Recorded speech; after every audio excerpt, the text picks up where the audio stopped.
What's up, everybody? It's Derek Anderson once again, back with another movie review. This time I'm reviewing the movie Death on the Nile. This is a adaptation of the classic Whodunit from Agatha Christie. I was actually excited about this one because I'm a fan of the original 1978 version that had Peter Ustinov, Mia Farrow, Angela Lansbury, Jack Warden.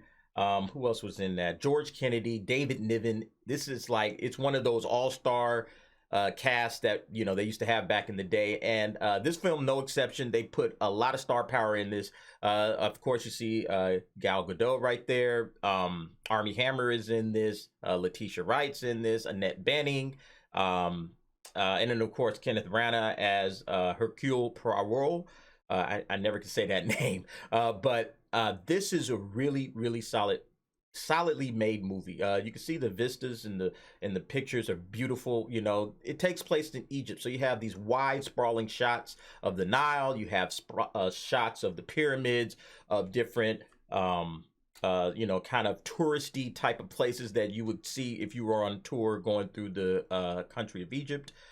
So I liked that. A lot of it's CGI, we know, and yeah, they're really not in Egypt. They're probably on a soundstage somewhere, but nevertheless, I thought the movie looked great. I thought it looked really beautiful. The problem with a film like this is it's a whodunit, you know, so you're trying to hurry up and establish a lot of information, set up the characters, give people motives that might have led them to, you know, commit a murder, and then you show the murder, and then you get into, you know, whodunit. Right, so Hercule Poirot is unraveling the mystery of whodunit, and the reason that I think this movie struggles a little bit is because the setup is just way too long.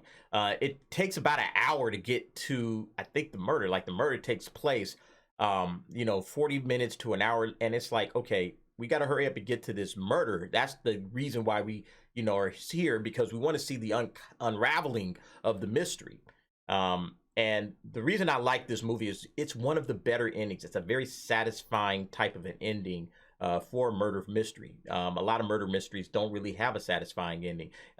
This one really does. And like I said, I was excited to see how they would do it, what their, you know, rendition would look like. And it's everything that I expected it to be, with the exception of the slow beginning at the very beginning. And then also, there's a lot of problems, I think, when watching this film with some of the dialogue, because everybody, you know, of course, has an accent. You know, this is, you know, French, or, well, Hercule Poirot is Belgium, or Belgian, but you have French accents, you have English accents. Everybody's talking in a rapid kind of pace, and although I understood it, I can kind of get, I was kind of bothered by it a little bit. So for that reason, there was some issues with that.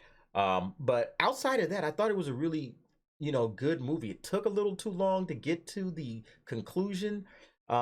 Movies need, like, these kind of movies, you know, there's about maybe 70 minutes of decent story that you can tell in a film like this. So what you really want to do, in my opinion, is just get to that, hurry up and get to that 70 minutes. You got at about, you know, 20 to 25 minutes of lead up.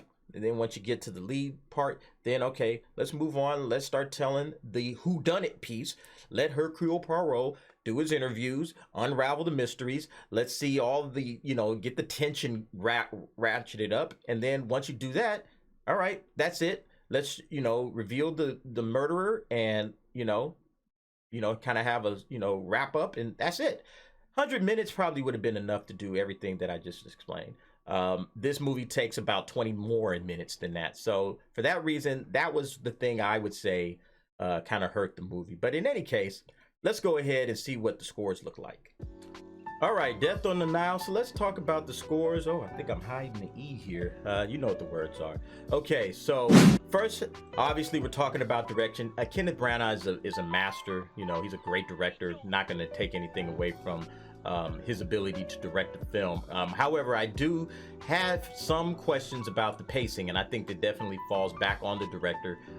Anytime you have pacing issues, like I said, it took a little bit long for it to get to the meat and potatoes of the movie, which is basically the murder and how the murder happened and how that gets unraveled. So for that reason, I'm gonna give Kenneth Branagh in this case a 7.5. Still a good score. but you know, there were some pacing issues, some of the dialogue issues as well. You know, I put that a little bit on the director. Hey, you know, say that a little bit differently, you know, that kind of thing. So the next category, script and story. It's an Agatha Christie, you know, story. Obviously, the story was well made. I think the story was great. But again, there was the pacing part of it, and that long lead up to the very point of the murder. It's almost like, okay, the first half of the movie, but then you get to the second half, and then all of a sudden now everybody's on their edge of their seat, and that's where you want to be in a murder mystery. You want to put everybody on the edge of the seat, get to the action quick, fast, and in a hurry. So for the script and the story, we're going to give that a 7.0. Again, great script, can't take anything away from the story, but I think the pacing could have been a little bit better. Now, acting is always going to be great when you have an all-star cast like this. I think even Gal Gadot stepped her game up just a little bit in this film, and you know, people have always commented negatively on her acting, but I thought her acting was fine. I thought Hercule Poirot's character, of course, played by Kenneth Branagh, definitely fine. Letitia Wright could have been in it a little bit more. I thought she kind of faded into the distance, and her character had like you know, some possible motivations. So I thought there was like, you know, give us a little bit more Letitia Wright. That would have been a good thing. I think the other characters, Annette Bening was pretty decent. You know, most of the cast did a, you know, capable job. I can't really complain. And then of course there were a couple of standout performances. Again, once again, Kenneth Branagh does a great job, I think, as Hercule Poirot. He kind of owns this character. He did in the last film, Murder on the Orient Express. He really owned the character there as well. So we're gonna give the acting a solid 8. And then finally we get to the sights and sounds. And like I said at the very beginning, I mean, this is a visual, you know, marvel, you know, and I know a lot of it is CGI, but it didn't really bother me. I actually saw this in IMAX, and I thought that the visuals would be, you know, kind of noticeable, because it's like, okay, I know this is gonna look like an IMAX, you know, CGI, digitized kind of movie, but it actually looked pretty good. You know, a lot of the close-up spots where they're walking around the monuments, that looked good. Kenneth Branagh does some really cool things with the camera, where there's one scene where he's kind of panning back and forth outside of this one room, and he's kind of panning back and forth, having this conversation that's kind of getting heated and heated and heated more and more, and then he kind of steps out of that frame into that frame. I thought that was really well done. I like the way he uses the camera to kind of increase the tension in these murder mysteries.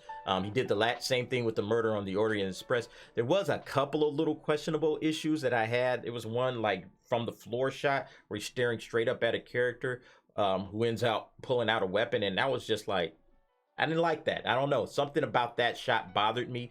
And again, with the CGI, it's not perfect, but I'm gonna definitely give you know, the camera work, the sounds, and all of that a solid 7.5. So now we get to the final score, and of course, if you do the math, you add everything up, your total final score is a 7.5, and I think that's a pretty good score. I think I gave the original, or the first movie I saw this year, Scream, a 7.5. I think this is a little bit better than Scream. The Scream movies definitely enjoyed that. I enjoyed this one just as much. But now it's your turn. What did you think? If you did see Death on the Nile, did you see the original 1978 version, and how would you compare this one to that one? I think I liked the original a little bit better, just because the pacing, I didn't feel like it was a long, you know, they didn't lengthen it out very much. And this one, it felt like they were adding stuff into this just to kind of make it longer into like a 2-hour runtime. I don't know if that was necessary. I think coming in at about 100 minutes for this film would have been perfect. But anyway, that's my review of the Death on the Nile. So go ahead and leave your comments below. Let me know what you think, and I'll see you at the next review.